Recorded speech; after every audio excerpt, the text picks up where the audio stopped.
Hello, my name is Jo Barrett and I'm lead specialist cystic fibrosis dietitian at the West Midlands Adult Cystic Fibrosis Centre in Birmingham. My role in the production of this paper was that I was the researcher that interviews the participants, performed the initial coding of the transcripts and analysis. Themes were generated in collaboration with my co-authors.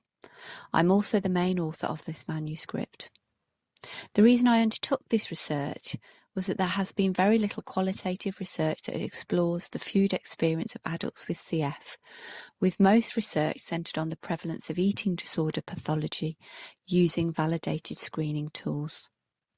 The aim of this study was to explore the perceptions and attitudes of food and food experience of adults with CF, how CF influences eating habits and their relationship with food, and the practicalities of managing the complex dietary needs of a chronic, life-limiting illness. I conducted semi-structured telephone interviews with 9 adults with CF. Interviews were auto-recorded and transcribed verbatim.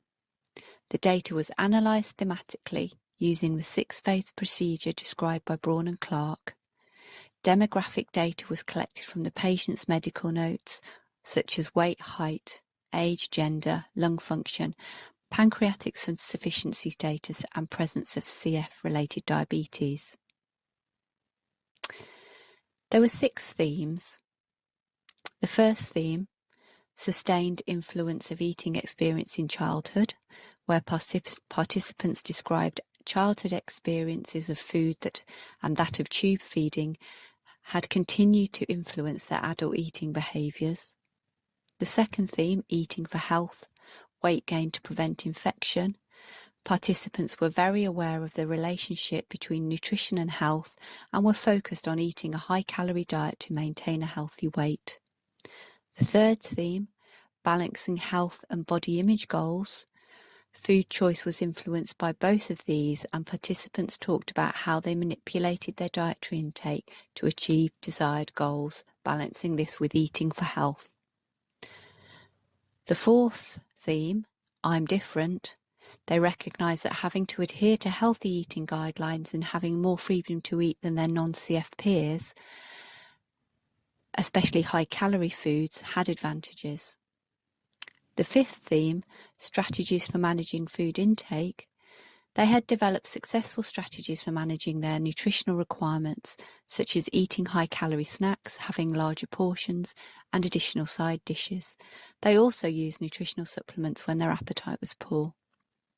The sixth theme, support from family, friends, and the CF team.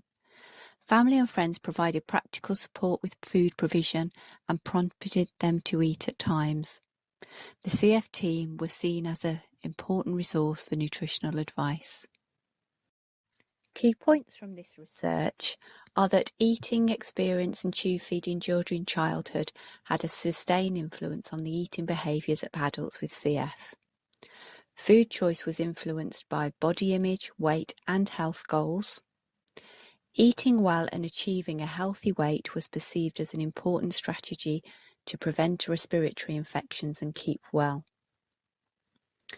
Dietetic consultations with adults with CF should explore historical food experiences and body image goals to identify motivators and barriers to dietary change. This is particularly pertinent now that many patients are treated with CFTR modulators and are requiring advice and re-education to adopt healthy eating principles to prevent excessive weight gain.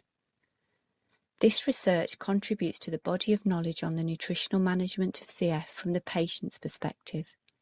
It has highlighted important aspects of food and eating that adults with CF may have experienced that will be important for dietitians and CF teams to consider when supporting patients treated with CFTR modulator therapies to adjust to their new nutritional requirements.